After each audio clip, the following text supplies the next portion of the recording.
partly because we're super excited about having you here, so celebrating you. Also because we have our Constitution Day coming up on Sunday, and we started preparing decorations. So I would really encourage all of you, if you stay until Sunday, please go out in the streets and join us for a celebration. It's a truly special day. There will be lots of people out. There will be a children's parade, which is amazing. People will be wearing their national costume, which is the bunad. So it's a really, really great day. Go out and celebrate. So that's all from me. Welcome to this event. Welcome to Oslo. Great having you here. I'll leave it to Kate now. Thank you, Lars. I'm Katie Smith-Milway. I'm president of Endeavor, INSEAD's Alumni Sustainability Club. We started as a student club in 1993, and I was one of the founding members of that club. And then with the Hoffman Institute's inauguration in 2018, they asked if we'd start an alumni club, and it's really gone from strength to strength. And I see Kamal here was in the founding class of Endeavor, and many of you have been part of our community over the last decades and years. First, I want to just thank Lars and Yannick and the BCG team that has supported us to be here. We are so grateful. Fabian, Anders, and is Eunice still here? We lost her, but this whole fabulous lunch is thanks to Eunice. So that's really important. So little clap of gratitude to BCG. Second, just to tell you the mission of Endeavor, we talk about 3 A's in our strategy. We raise awareness about sustainability issues across the alumni. We're 70,000 strong, and we have over 10,000 that participate in our sustainability events. We advocate both for the climate journey of INSEAD itself, but also we advocate for green startups and social impact startups and help them find their natural kin in terms of funders and marketing and such. So we do that. And then we have an action arm as well, which you'll hear about at the end of this. So just let that be a little bit of suspense. But we're about to launch a campaign that we hope people will participate in.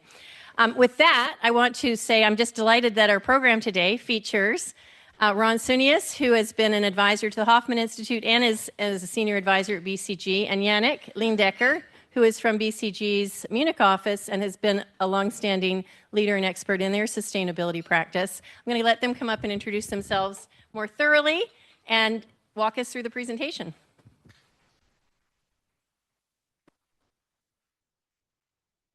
Thank you, Katie, and welcome to all of you. For me, it's a bit special to be here because I have 2 hats. I'm not wearing any of them now, but I have both a BCG hat, a senior advisor. I've been with BCG and focusing on boards and the role of boards and corporate governance. But I also have an appointment as director in residence at INSEAD, working with the Hoffman Institute, but also the Corporate Governance Center and the Center for Ethics with my friend Greg Smith. So it's great to be here. Those are my 2 main roles. I have a few board roles and do some other things, but maybe not for now. Yannick, maybe a few words from you. Oh, you have your fancy headset. Well, I hope so. Can you hear me? Yes. Yeah, perfect. Well, no, very warm welcome also from my side. Great to be here in Oslo with you today. And it's actually the first time that Ron and myself met in person. We've been collaborating quite a bit in the past, but first time we meet. And I think important, and you will see that, right? So I think Ron will, talk quite a bit about the sustainability strategy part, the board implications. Think of me being more on the regulatory side. So I'm an expert partner in our Munich office, as was mentioned before. I'm being with the firm for the last 16 years. And I co-lead what we call our Center for Sustainability Policy and Regulation. So in a nutshell, this is where we try to monitor, assess, and also make up an opinion on the evolving regulatory landscape whenever we're talking about sustainability. And obviously, that's a field which has also undergone quite some dynamics in the last years to come. And one particular aspect, and I will touch base on that one, also looking to our title today, Radical Materiality. I have joined EFRAG's technical expert group, which is the European standard setter when it comes to sustainability in early 2025. So I think there will be quite some interesting anecdotes to be shared when we talk about Omnibus and also what all these changes will mean when we talk about radical materiality. And with that, Ron, happy to hand it over to you. Thank you. Yeah, so I think what we are hoping to do in the first bit before the panel starts is basically to give you some ideas about what we have done with INSEAD over the years in the collaboration. I'll explain that a little bit with BCG, INSEAD, and Heidrick and Struggles, the search firm. And basically, give you a little bit of insight of initially of how I have seen the landscape changing, especially in the context of boards. Yannick will deep dive a little bit more into the regulatory side, and then I'll take it back really into the boardroom and put it more into the context of other global challenges that companies and boards are facing today. But I wanted to bring you back to 2019. This is actually when we presented a bit of research that I've done with Professor Craig Smith over 2017 and 2018. And that led to a publication in Harvard Business Review called The Five Archetypes of Boardroom Behavior. Who was, I think you were there, no, in 2019 at the IDF. Who else was there? Nobody? Oh, you were there as well. Oh, great. So basically what I was tricked into by Craig is to do five little plays of these five board archetypes, including the hard-headed and the true believers and the complacent, and we had a few more. But this is really where I think INSEAD has done a lot on sustainability before with the Sustainability Executive Roundtables. But this is when we started to focus and connect both board programs and board focus and sustainability. Since then, we've started a collaboration between BCG, INSEAD, and Heidrick and Struggles, the search firm. And over the years, we have looked at the evolving role of boards and board governance. We started off focusing on climate, then expanded it into ESG, so a bit broader. And then later on, we started to even expand it beyond just climate and sustainability, but also to include geopolitics and AI and other sort of global trends that are affecting how boards and companies obviously operate. A couple of years ago, 2025 to be exact, we started to deep dive on the role of boards quite broadly, so not focused on climate or sustainability, but very broadly in emerging markets. And going forward, we will deep dive in this collaboration also on emerging markets, because they have very specific challenges when it comes to corporate governance. So when I started and I was flicking through, I read the text of the report that you guys have seen, or those that went to the museum this morning, but I haven't seen the pictures. But since I've started publishing on sustainability and especially on the environment, marketing would always suggest these sort of pictures. And I see now nothing has changed looking at the report, and I guess it makes sense. No, it's not strange, but recently we have come up with these sort of pictures that contrast them quite a bit, which I guess to all of you are not the most favorite ones. Then if you publish on the S of ESG, then these are the sort of pictures that marketing suggests you to use. But then recently, these sort of pictures started to emerge. I've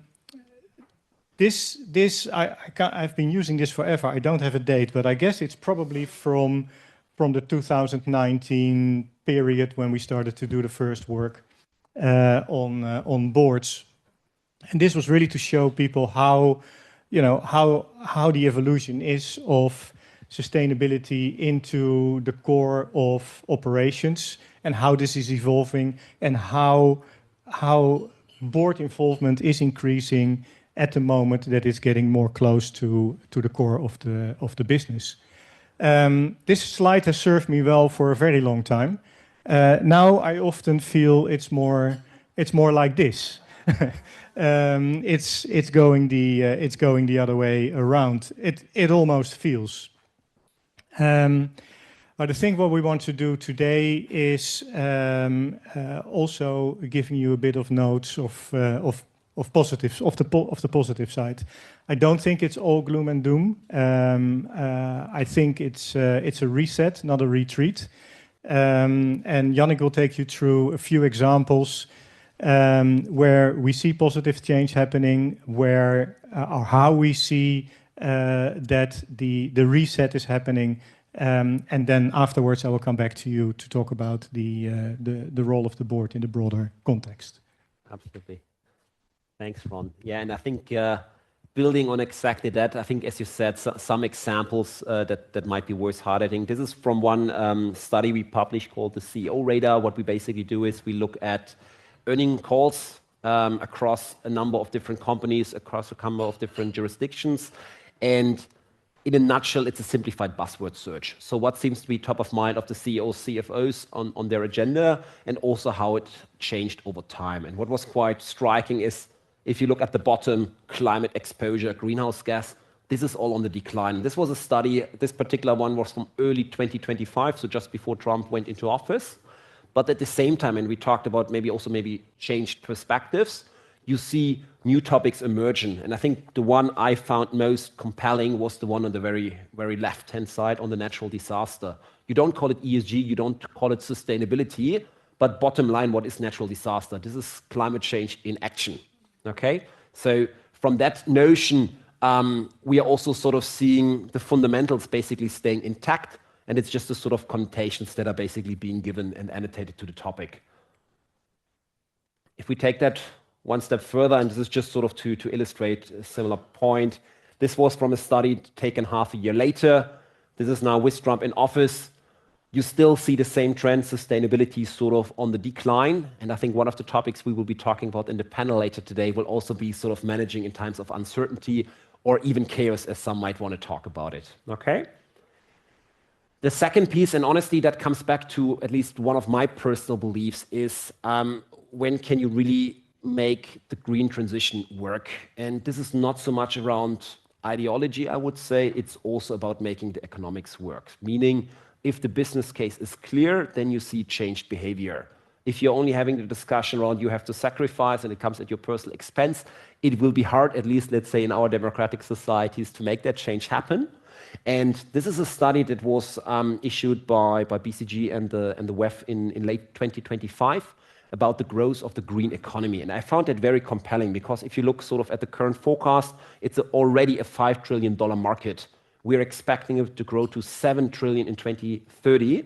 So if you look at the sort of growth rates, this is something that some sectors and most of the economies currently do not meet. So meaning there is definitely a case for change. Obviously, there are some nuances, meaning some of the more established technologies like wind, like solar, they will continue to grow. I think in some of the areas where we talk about not yet as advanced technologies, it will obviously also depend on the level of local state intervention or state support. But overall, at least for me, this was a more positive note in the sense of it's not all going downhill. There are also sort of some changes to that.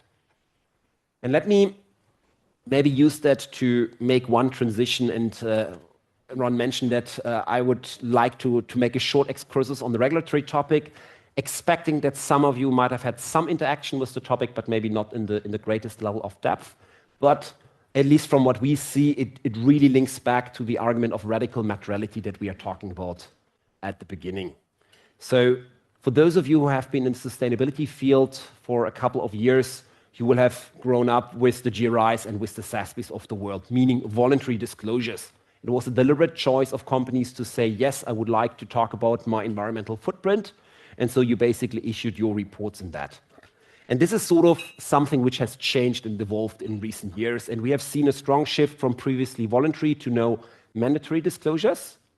The motivation for that is manifold. It's not just about responsibility, but it's also about transparency. So when we talk about capital markets, it's about provisioning of reliable, trustworthy information to channel towards the green transition. So it's quite interesting when you look at the sort of motivation, who were the sort of parties pledging for more disclosures and more stringent disclosures. It was not just the NGOs and the civil society. It was also the sort of capital markets which required these information. And what is quite interesting is one might expect, okay, great, well, we now have this shift, there will be global convergence, and we have the same information available. Unfortunately, that is not the case. So what we are seeing is really a proliferation of different frameworks, different concepts, most prominently here in Europe, the CSRD, ESRS. This is all about acronyms if you're in that field, but on a more international scale, the ISSB. And this is not just about nuances. Here we're really talking about also, let's say, fundamental differences in the role of a company. So on the European side, this is what they call impact. You should be transparent around what impact you are having as a company on your surroundings, whereas the ISSB typically focuses on the financial materiality in the sense of whatever is out there that can become a risk or an opportunity, this is what you need to disclose against. Consequence of that basically being that especially the international corporations obviously need to navigate, and this is coming alongside with quite some complexities. But, and this is one aspect I would like to deep dive on, we are also sort of seeing some level of backlash, especially in the European Union, when you look into sort of the original ambition, how the entire journey started, and where we stand today. And typically the way I tend to talk about it is sort of with a similar wave to the one that we have seen before. Because if you reflect back, Paris Agreement, EU Green Deal, Ursula von der Leyen's first term, we have really seen this very strong push towards the green agenda. And that came alongside multiple regulatory requirements. And on the disclosure side, this was basically first and foremost the CSRD, the Corporate Sustainability Reporting Directive. And there's also now basically our own European standard, which they call the ESRS. This is something which this funny organization called EFRAG has been working on since the early 2020s. And here the ambition has really been, we want to cover everything, double materiality, financial and impact materiality at the same time, 10 topical standards. And when they started, they envisioned 50,000 European companies to fall in scope, coming from a current legislation which was only about 10,000 companies in scope. So this was sort of the high noon when the topic started to kick in. And then what basically happened is once the implementation kicked in, the sentiment changed dramatically.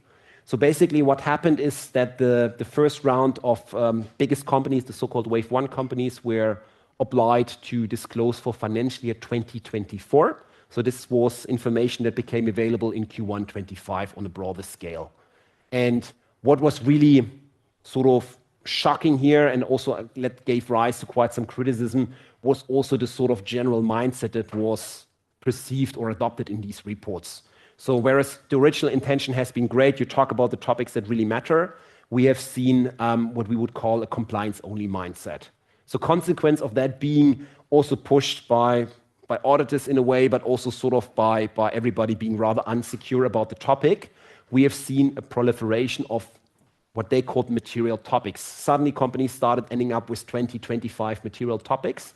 And what was quite interesting when you ran a few analysis how this compared with their strategic priorities, you saw a massive gap.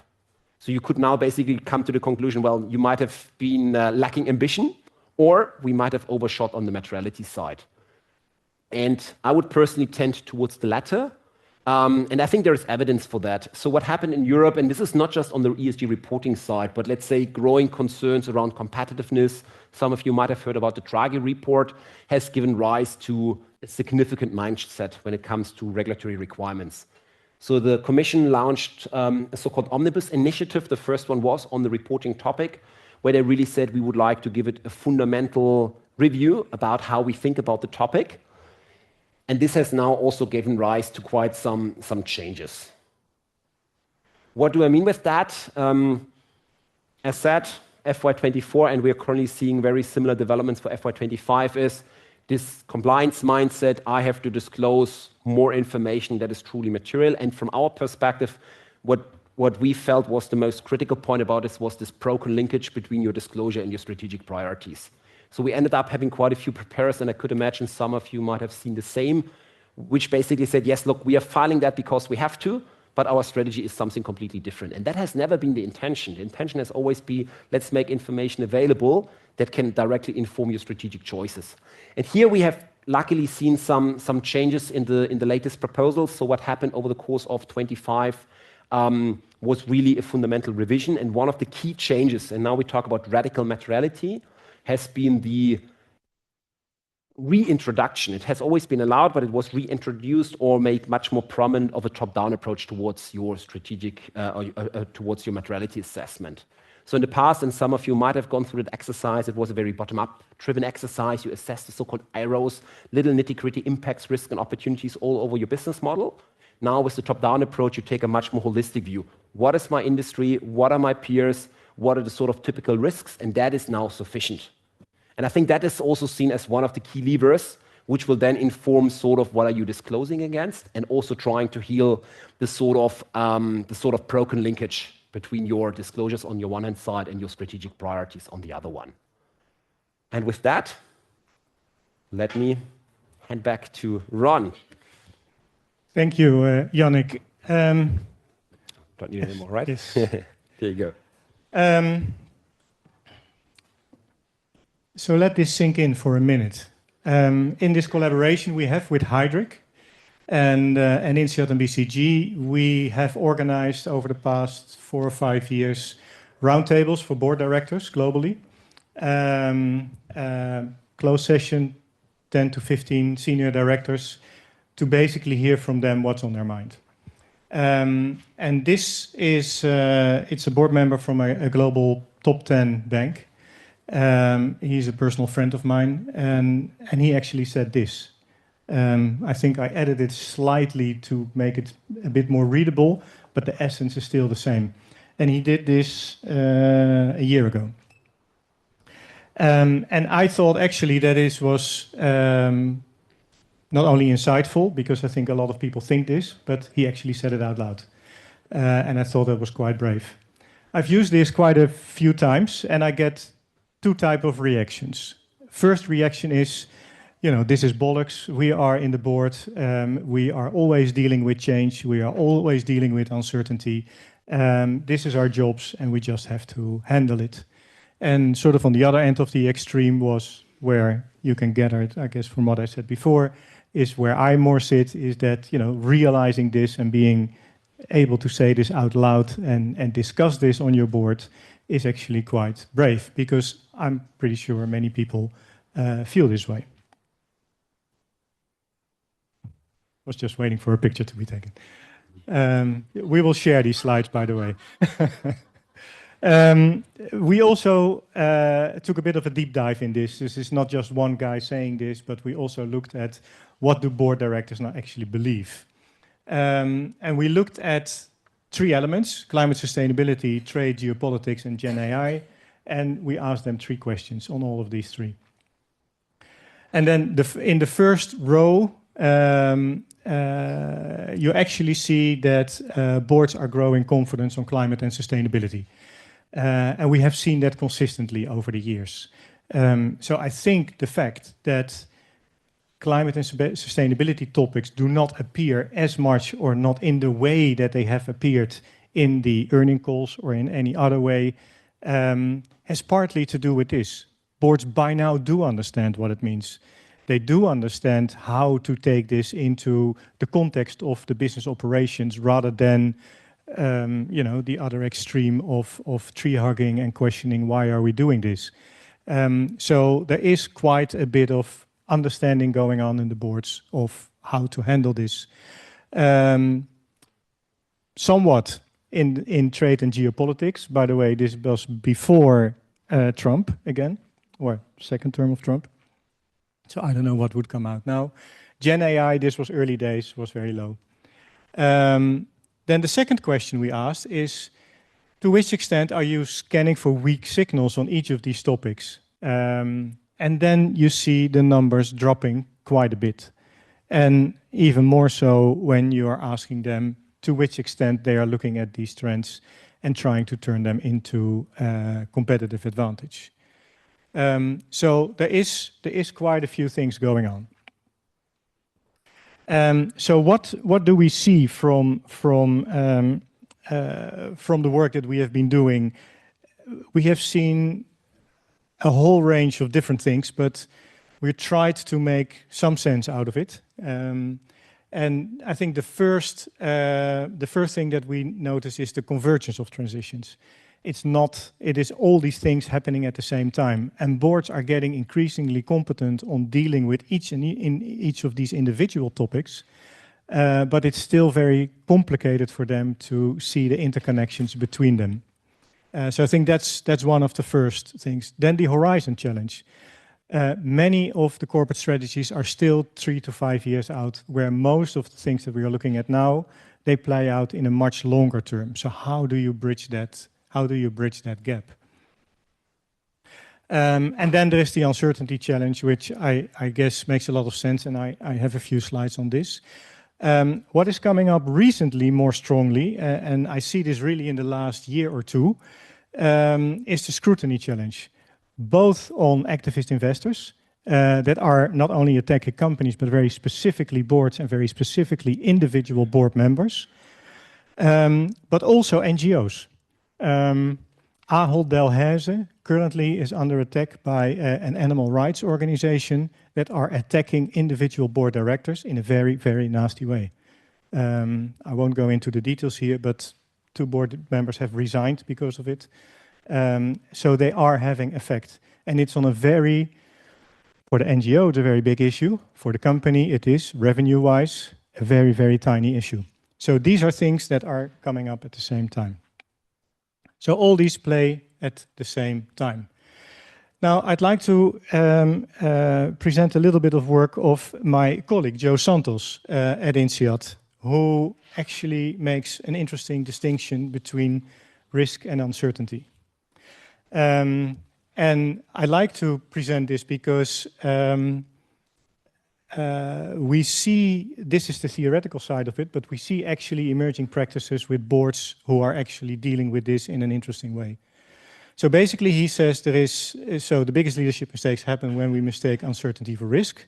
The difference between the known unknowns and the unknown unknowns, and where he says the risk is management comfort zone, uncertainty is really a board responsibility. And this, he says, should be the response of boards when you cannot predict the future. Decide what is unacceptable, even if unlikely. What must we never do, and what should we never compromise on? And I think in theory this is interesting, but how does this look like in practice? And the reason I brought this in is that through the work that we have done over the past 2 years, we do see an emerging practice. And that emerging practice is actually sort of, people use different words in different contexts, but splitting strategy, if you will, into two parts. One is saying, what is our North Star? What is our purpose? What is our long-term strategy, whatever you want to call it, but why are we on Earth? And split that from how do we get there? Where the purpose, the guide rails, the North Star, again, name it what you will, is really the sole responsibility of the board. And how to get there and how fast is really the practice of management. And this we see happening. We see happening in a variety of detail. We see boards that sort of, say out loud, this is what we want to do, and then have sort of one page where they more or less describe what that means. Completely towards the other extreme, where we have worked with boards to really detail this out, what that means, in which circumstances, what happens, etc. So I thought this was an interesting thing to share because this is helping a lot with boards, helping boards a lot in uncertainty. And it all plays to this idea of radical materiality. And I think Yannick already mentioned it through, sort of how the emphasis is changing in the reporting. Now, all of you that know about the details know that that was always sort of the intention, but the emphasis is much bigger now. This again is a slide that we did quite a couple of years ago when boards were still struggling to make sense of what climate and sustainability actually meant and what their responsibility was. So we came up with these 3 areas internally. This was with Dave, by the way, Katie. We called it the three-bucket article. First of all, the sustainability hygiene. The reporting, etc., must be done, but is this really something that the board should focus on? Maybe not, maybe it is in a committee. Then the second one, sustainability controls and practices. Are what we're saying, what we're doing, are we doing that in the best way? Again, question, is that the role of the board? Yes, to a certain extent it is, because boards are signing off on this, but should it require a lot of board time? And then the third one is still sort of, or was still for a long time, sort of separate, as into, how is the world changing and how do we operate in that changing world? And what does that mean to our product portfolio? And what does that mean to our corporate portfolio? And should that change? And do these products and corporates that we have in our portfolio still create value in the way that they do today in 10 years from now? And I think that has been something that we have been pushing to be on boards, because ultimately the role of the board is to make sure that they maintain and grow the value of the company. So the idea of radical materiality, or help me, Katie, here, the quote of this morning, you can't have a green transition with red numbers. I sort of think that stuck with everybody here. I think that is that this also alludes to that. And so that is basically setting us up for, I trust will be an interesting discussion on this idea of radical materiality, and what does that really mean for the board? And when should the board care? And when, I'm not saying that items that the board shouldn't care about are not important, but are they really the items that should be on the board agenda? And in my mind, these are the three things that you need to think about when you're on a board and talk about, I guess, anything, but specifically those things that are currently creating the uncertainty. Is it affecting our revenue, cost, capital, or reputation? The reputation, the example of Ahold Delhaize, it doesn't affect revenue, it doesn't affect cost, it doesn't affect capital, but it does affect reputation. Are we looking at long-term risk and competitive advantage? Is this really material, radically material to the business? And does it involve trade-offs or dilemmas that we need to be doing as a board? So this is it for us, and sets us up for Katie and the panel to take this further. Thank you. Thank you so much, Ron and Yannick. And Yannick's going to stay. Yeah, wonderful. Can't have a green transition with red numbers. That is a very memorable phrase. Can I get Sylvain and Kieran up here, and we'll get these chairs on table.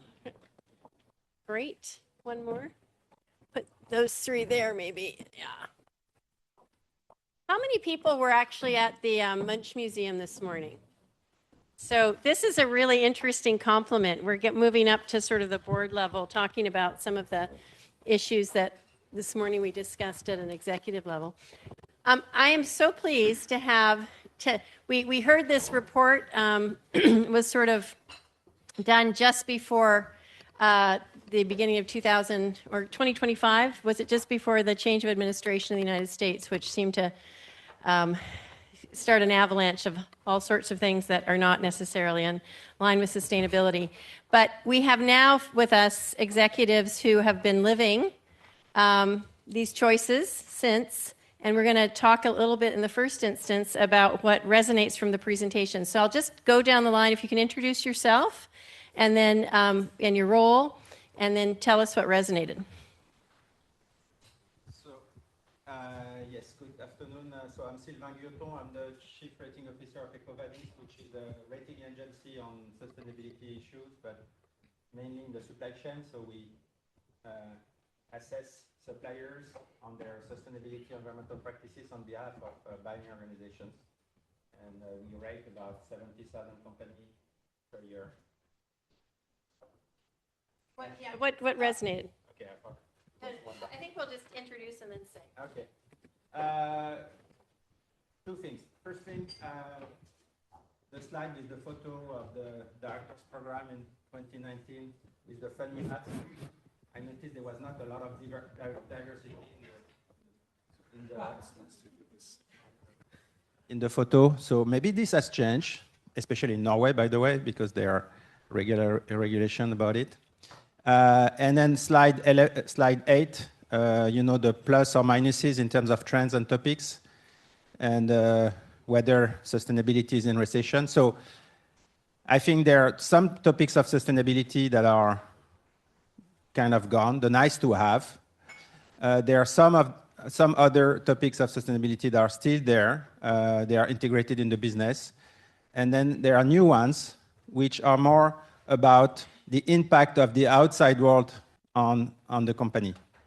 So sustainability was very much mitigating impact of the company's activities on the outside world. That's sustainability. But now it's very much about how the company prepare to outside risk, like natural disaster, for instance. So sustainability narrative has shifted to resilience.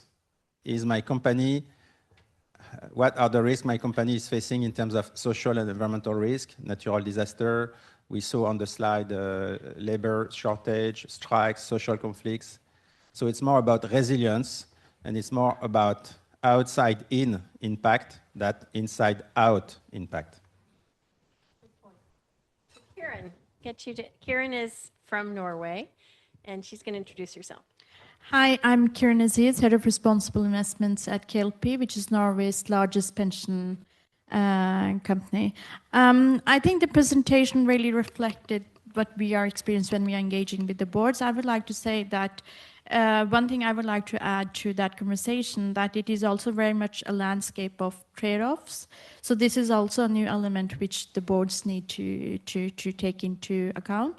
But otherwise, I think I'm not surprised where we are, because if you look at, you know, we are in an era where it is lack of political leadership at a global level. There is lack of accountability. You know, the President Trump has done international politics to reality TV. So I think, of course, you know, it reflects sustainability as well. But on the other hand, it is also a much more nuanced picture, because if you look at the ongoing war in Iran, despite the human tragedy, you see suddenly that, you know, renewable is about energy security. It's not just about climate change anymore. And we are seeing that investors are piling into renewable funds. It's the highest after 5 years. While in EU, it's very much about transparency and disclosure. In the US, it's very much about industrial competitiveness.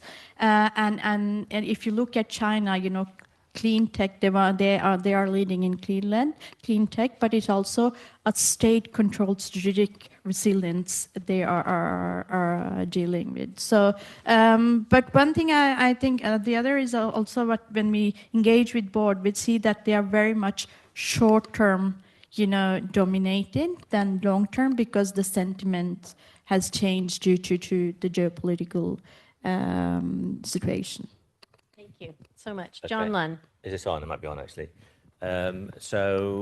John, my background is transformational change. I'm chair of a think tank in the UK called Sustainability First. I also host a radio station called It's Not About Trees, where I interview global leaders across the world in terms of how to create a more sustainable world. And I think in the slides, there are two slides which pick out the wording slide and also the quote. I spoke to two leaders recently, one in academia and one in industry. Professor Stephen Evans, who is at Cambridge, he runs the industrial sustainability unit there. He said to me, look, John, you know, when I was in government in 2012, I forecasted we'd be in the age of chaos, which if you look at UK politics, he was right. But essentially from 2020 to 2035, predicted that we're going to be in this age of chaos. There's so much is going to change around us. And we can see that in technology, politics, energy, etc., and all kind of moving, changing at the same time. And his perspective was essentially we're moving from a system A world to a system B world. And that's what boards and organizations need to deal with. That's how they need to kind of work it through. I'm interested in coming back to, I mean, Lars, you mentioned on the energy world. I was speaking to a CEO of a big energy business in the UK. So it's a power generation They've done a load of M&A. They've moved from coal to biomass. They're putting renewables in. They bought an AI platform to have a kind of much more intelligent business. And he said, yeah, John, I agree. I'm building a system B business. That's what I'm doing.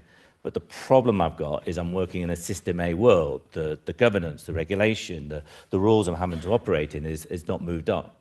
And if you know, in the UK, we have a real problem about building new power plants into the network. So I think that quote, the board quote, is I think synonymous into how do board members cope with that? So everyone's overwhelmed. That yes. quote, yeah. Yeah. So Yannick, let's start a new question with you, which is how are you seeing your clients' practices actually shifting given some of the observations you've made? And please, you have introduced yourself, so I think we'll just let you jump in.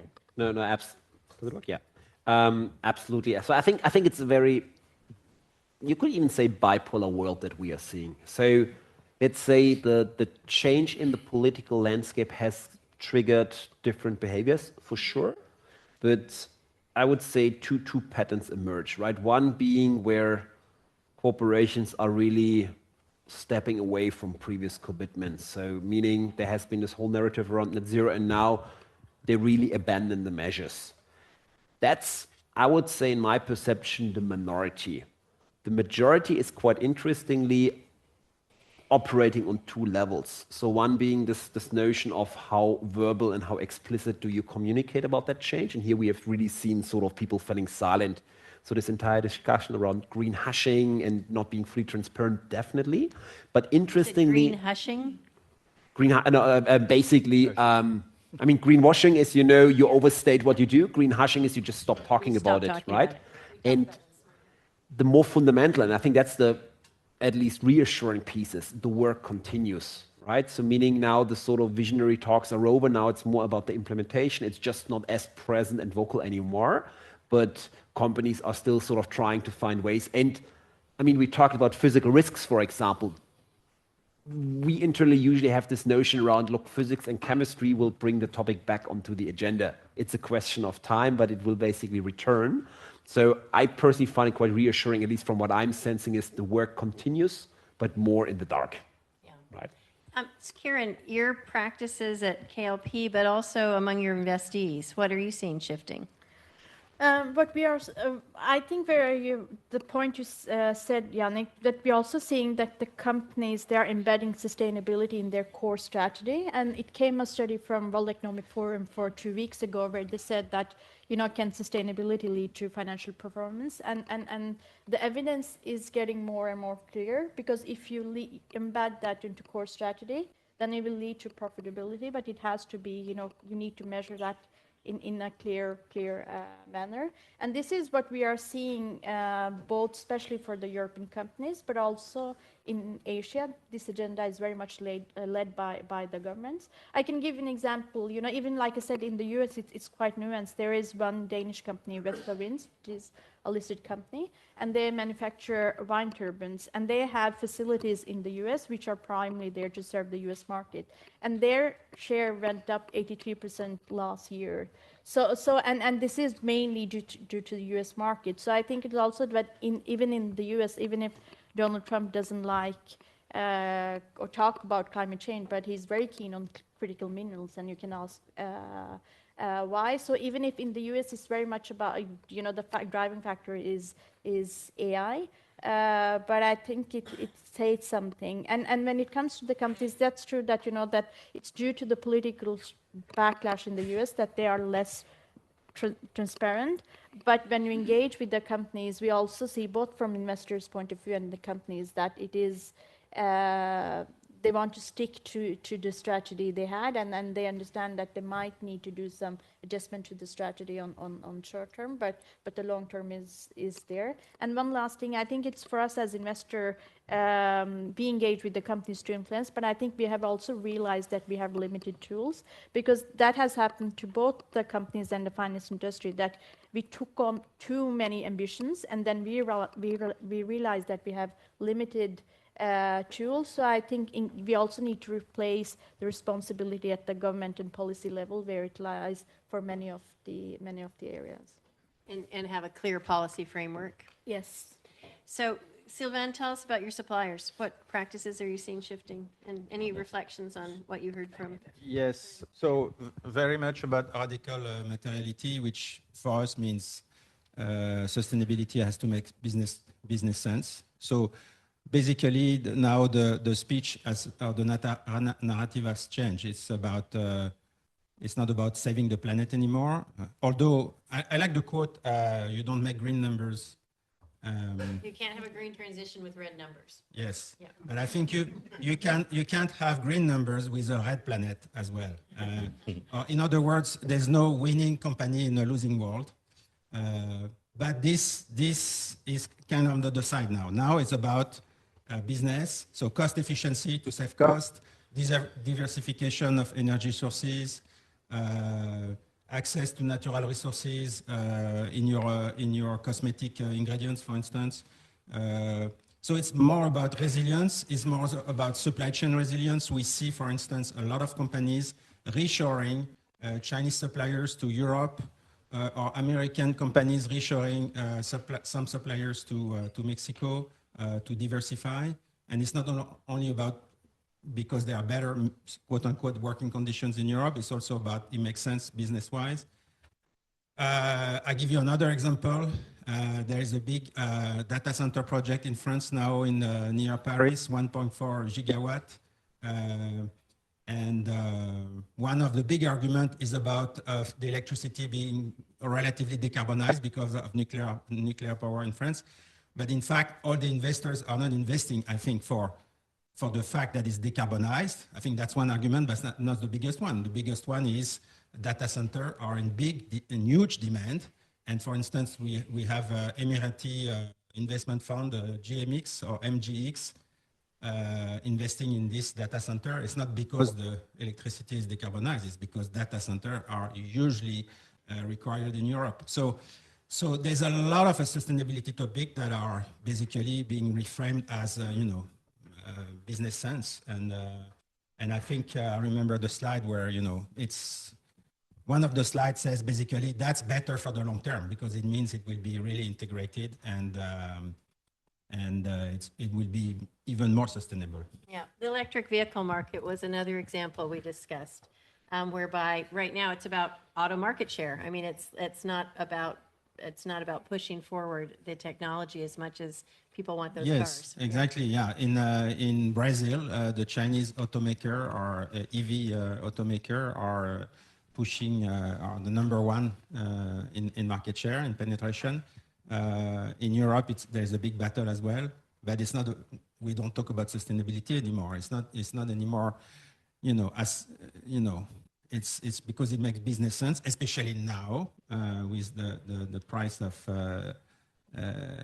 petrol. I think, in a sense, all the sustainability issues that the fatigue on the regulation and the reporting, okay, but the sustainability issues are still there, and they're coming back to us in a business context that is concrete. Great. So let's shift now, John, to the question on how the boards can actually navigate the chaos you mentioned. And please talk to us, all of you, about how we include the Global South in these scenarios, because we've been very European-centric in our comments so far. Sure. Maybe two bits. So maybe an example of a board, how they're dealing with it, because I think it basically underpins maybe the broader point around this is just strategy and how do you execute it well. There's a pretty big sandwich company in the UK who are a B Corp, and they care about their carbon emissions. They've done all their scope, obviously, reporting, and they know where all that sits. But for them, that wasn't going to be good enough. And they trying to work out, okay, how can we become more efficient, essentially? What's the best way of reducing carbon? Well, it's basically limit our use of energy. So it's refrigerators and that kind of stuff. So they came up with a transformation program, working with Aviva technology business, working with the people in terms of coming up with a transformation program, essentially, but to get their buy-in for them to essentially have sensors which they wear all the time, which are finding where there's a breakdown, let's say, in the process or whatever. And they're making massive savings in terms of energy usage. It was obviously reducing their carbon. So for them, it was the carbon, all that kind of stuff. But for them, it's actually how do we get that at the heart of our energy use and obviously reducing carbon, which I think is super interesting. I think coming back to the Global South, I mean, this is obviously a huge issue. I know we've talked about. I've just come back from Kenya, and one of the things I was fascinated to see. I mean, Kenya is a fascinating country. It's a young population, a lot of people coming into the workforce. But when you sort of go out into the Masai Mara out there, how much investment is going into regeneration project and the conservancy sort of projects where there's a lot of inbound money going in to restore the land and look at the bigger picture. And the bigger picture for them is around tourism and bringing tourists, all that kind of stuff. So fascinating to see how this plays out and how maybe some of the money flows are coming into the Global South. I'm in the board of the Norwegian Investment Fund for Developing Markets. So when it comes to the Global South, I think the capital cost is still really expensive for a lot of the companies which are there. So that you get access to capital, but it's really costly. And in the light of the ongoing war, it has massive implications because we see a lot of the companies in Mozambique and other African countries, they have started to run because they lack energy. And there is still, when you also engage with Chinese company, regardless of how well they might perform, they are saying that they still get the attitude they get from Western investors is that it's very black and white, and they are not seeing as companies which are emerging. So I think it also has to do that we have some perceptions about how the company. We normally talk about political risk, but now we have political risk linked to the U.S., which is the largest financial market. So I think it just reminds us that you need to have a really nuanced approach to the countries. But when it comes to the Global South, if you look at, there is a really young population, but and they are the one who are being influenced or by the climate change in a much larger scale than us. Yeah. Yannick?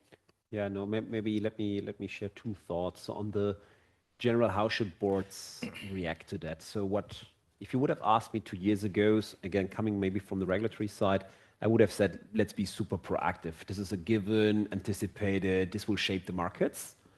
After the experience with the Omnibus, I might revise my opinion, because what happened is, we had a market of originally 50,000 companies falling in scope.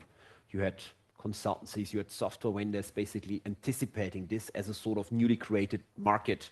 They were basically anticipating we go for the mid-sized corporations, etc. And basically within a very short period of time, this regulatory stability completely fell apart. 50,000 became 10,000. So basically we had a market of 40,000 companies which suddenly disappeared.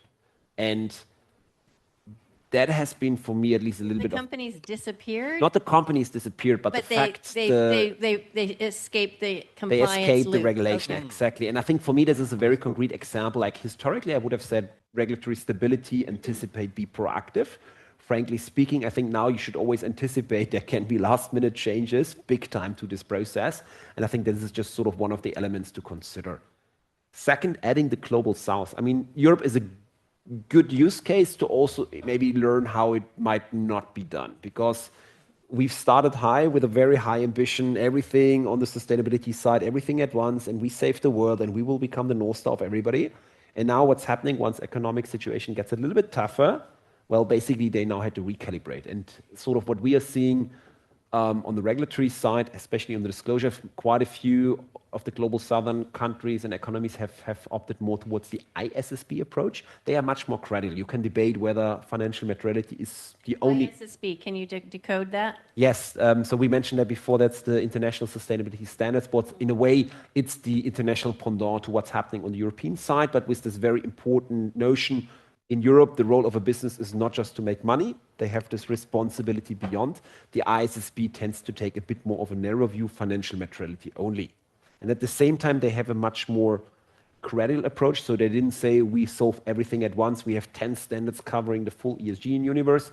They say we start with climate and then slowly, steadily, we will add more topics over time. Yes, it's not the same ambition, but at least from an adoption and also sort of maturity curve, they at least don't have to sort of revert their approach. And I think that's a bit what we are seeing right now. So we are actually going to turn the questions to the audience now. I'm going to invite Harini Sundaram, who's my conspirator or my partner in crime at Endeavor. We both work on the executive committee. She'll take questions from the audience. Ron, I'm going to ask you to come take my seat because people may have questions for you. Thank you all. Okay. Hello everyone. I think since morning we are talking about sustainability. It's there in my head all the time. Morning we talk about the challenges, current challenges. Why? We were clear. Like it was initial topic of to save the world. Now it's about the cost, right? In the meantime, and we talk out to go today morning as well that we had a plan, and also you mentioned suddenly we falling down, right? So if what I ask you, you're in a deep in the expert. What is the next 5 step every company should take towards which can benefit in the coming 6 months and 1 year?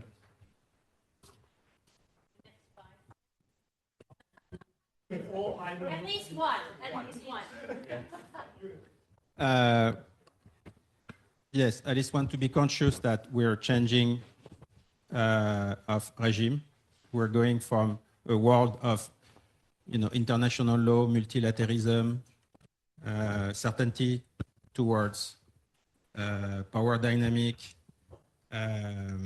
uncertainty all the time, and then there is AI transformation. And AI transformation, by the way, is very much a supply chain issue.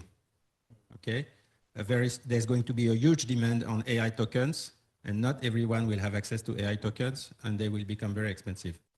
So, if you don't realize, it's not only about the board, actually, it's everyone in the company has to navigate the chaos. If you don't realize, we work with supply chain manager, they have huge chaos to navigate. Tariff popping up, geopolitical conflicts, war. They have to secure access to AI tokens or electricity. If you're not conscious that everything is changing like that, and you're in a completely different set of rule of the game, I think in a few years' time you're not anymore in business.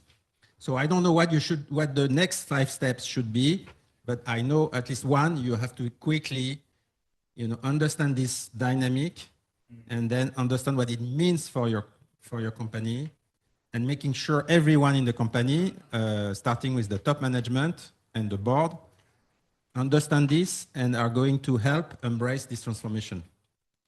The board shouldn't be anymore on the stepping, just controlling and witnessing what's happening.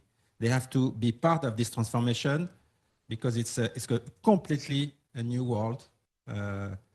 It's not chaos for me. It's just a new a new paradigm that is appearing, and if you don't understand it, it's going to be difficult. Sorry. Let's take a few questions, and then we'll see who to field. We've only got about 10 minutes left. I want to make sure as many people get to it. Okay, I have a quick question for Ron. You mentioned sort of anticipation on one of your slides, and you're familiar with boards. One could probably sort of argue that all boards have completely failed on anticipation, not just about sustainability, but energy, geopolitics, etc. So what's the reason for that? Why is it that basically boards have failed in the last 5 years to protect companies in the face of uncertainty? Another question before Ron answers? Yep, go ahead. Hi, my name is Stefan. It's also a question for Ron. Sorry. You were talking about risk and uncertainty and the importance of values and purpose. Looking at boards and who sits there and what kind of education these people have, and then seeing the compliance trend that we see where you probably hire lawyers in your board and not so much visionaries. So how prepared are boards these days for making those calls? Okay, so there are 2 for Ron. That's enough to remember. Can you remember both of them? Okay. You want me to answer now? Why don't you answer both of those, and we'll take a couple more. Yeah, because I think they are to a certain extent related. I wouldn't go as far to say that all boards have failed today. Anticipating is really a challenge always, and I think even more so for boards for all sorts of reasons. that do not necessarily have to do with uncertainty that's going on now, but it is piling up.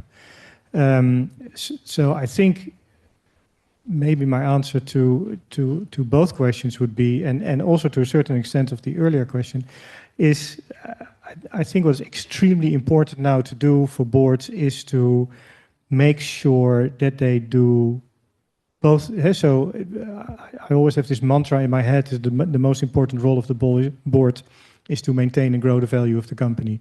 And I think what I see happening a lot now is that boards are really stepping on the brakes because all sorts of uncertainty, they don't know what to do. They are unsure in where to invest capital, what side of, how quickly, which technologies, etc. Which is in some cases a wise response, but cannot be the only response. So finding, to me, the most important thing now is to, in addition to making sense of all of this, but that's the underlying assumption that happens, is to really balance between, where should we be cautious? Where should we be cash cautious? That's happening a lot that we see now. And where do we actually need to start making, even if it's small bets or trying things, but we need to make progress. And there you need that visionary part. So what I see, and Heidrich doesn't have an office here, so we don't have a representative, but if I can speak for them, what they see, just speaking for what they see, is the composition of boards is changing. It's changing, and that's to your question, from a more sort of, if you will, regulatory, rear-view mirror, controlling type of majority in the board to a broader, if you will, visionary, forward-looking composition of the board.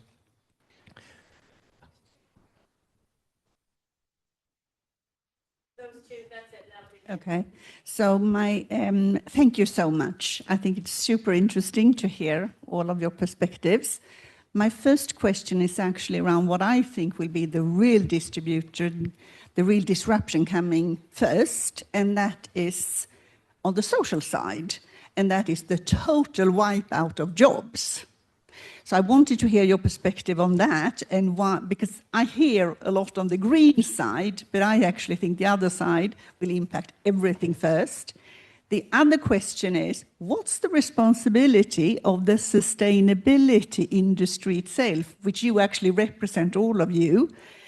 And I'm a professional board member, so I should say I give myself away, but a lot of your advice have been very much around compliance, around following checklists, rather than principles, getting people on board.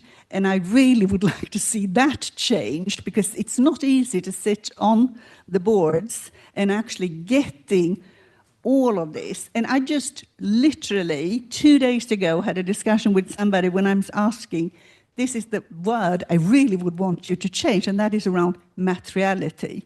Do you know that that is your word? That's your word in your industry. Boards think about what is significant, what is large things that can impact. As soon as you say materiality, everybody thinks compliance. And actually the answer I get is, no, we've done all of the double materiality. And I'm thinking, no, you have not, because you haven't had a workshop with the board. You haven't had a workshop with management. You've done it formally. So I'd like for you to answer, what's the role of the industry itself?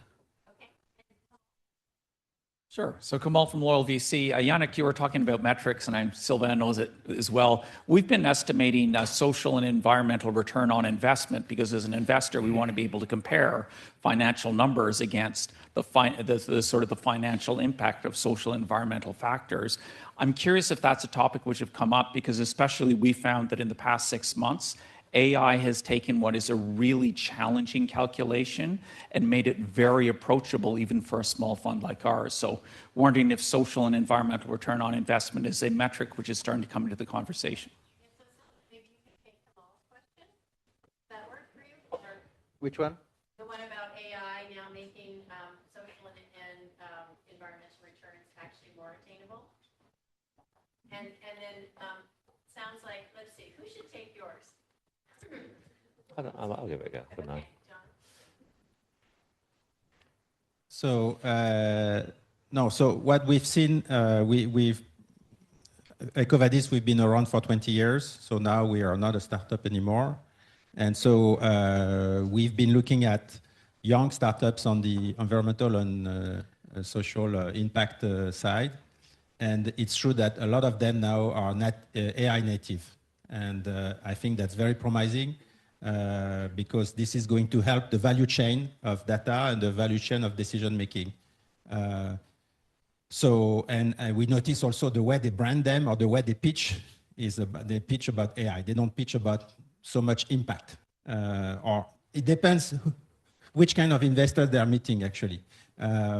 So I think yes, AI is a new tool. AI is a new lever, and if it can be used for social and environmental challenges and then for mitigating impact, that's great.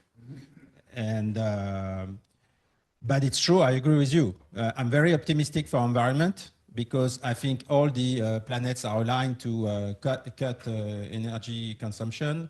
Data center want to reduce the bill, the models, everyone. So they will find ways to become more efficient. But on the social side, I'm more pessimistic. And so, yes, one responsibility of the board should be to protect people at minima because there's going to be a lot of shift. Basically, companies are going to shift part of their natural intelligence to artificial intelligence outside of the company. So the natural intelligence, your employee, you are more or less in control. I mean, they can resign, but more or less it's within your perimeter. But you are going to externalize the part of your intelligence into something artificial, which will be hosted by others on the other side of the Atlantic. So that's very scary. And then you have to take care of your people. So this one, I don't have a solution. But at least when you're conscious of it, then that's really the first step. Yeah, well, I mean, I'll start off. One a board member said the other day, John, we were talking about the subject. He said, you've got to remember, I'm trying to rebuild the plane whilst it's flying. That's the sort of world we're in. You talk about the car industry and what's going on there. I mean, I think I saw a stat the other day. I mean, I don't think Carol Cole's here, but I know he does the case study on the Ford 150 project, on some of the stuff he does. But, we've written off 60 billion euros in the car industry, and you look at someone like Porsche and that kind of stuff. So coming back to the question earlier on around how do boards deal with this? It's tough, it's difficult. I think AI and the younger generation, I work with UCL in London, one of the universities there, and I'm on their green board. It's tough, and we all see it. I guess we've got children coming through into the workplace, how tough it is. That being said, I am optimistic around, because we are in a massive transformation and things will change. I've created it's kind of a manifesto of things called Humans AI, because I think the future is going to be the human element, and maybe it's the skills that we need to make sure the younger generation, if I could put it that way, have to deal with the AI world, which is very difficult, very complicated. And I think the final point around the sustainability, I think it is there. As leaders, we know it. It's just, it can't be the primary focus. It has to be in the strategy and having that embedded. Well, with that, we want to thank all of you. We have 2 minutes before we get you out of here, and Harini's going to talk about something all of us can do to address some of the issues that have been raised today. Yep.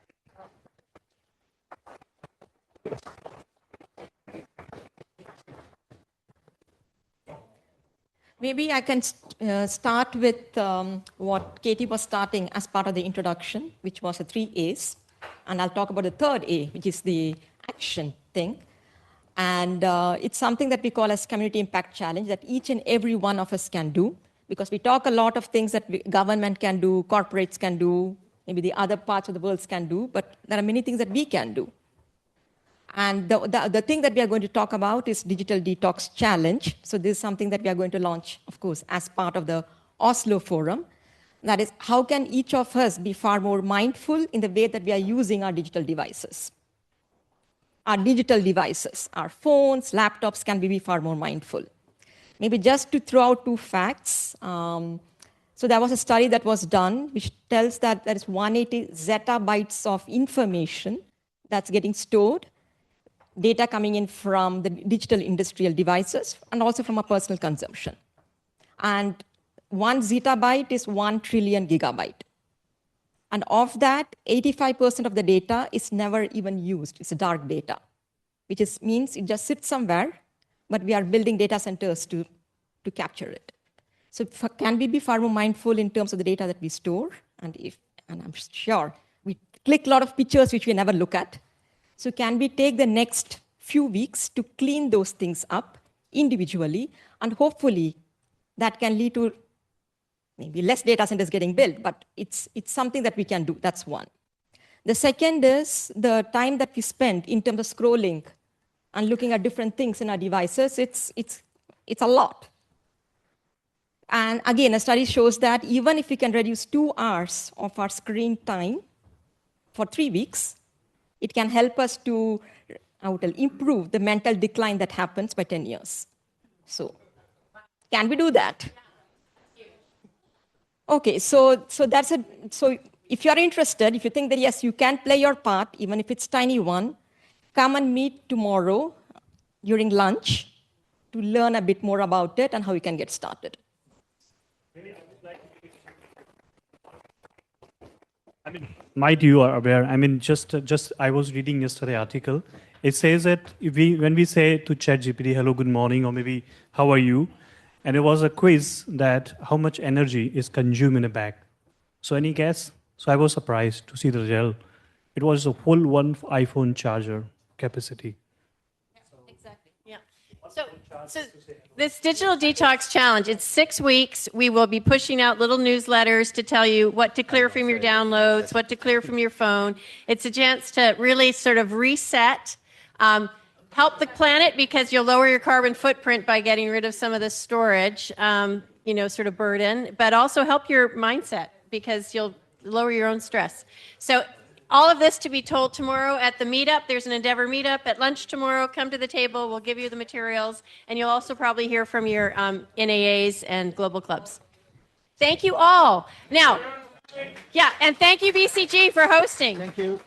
Getting back to the forum, there's buses right out front that will take you there. It's just a 20-minute walk if you want to enjoy a little possible rain, but maybe not rain. And shared cabs are a good plan, too. Thank you. And take food. Yeah. Oh, let's do a picture. How about everybody get up on stage? We'll do a picture before we go. Let's do a photo. Can we get everyone up on stage?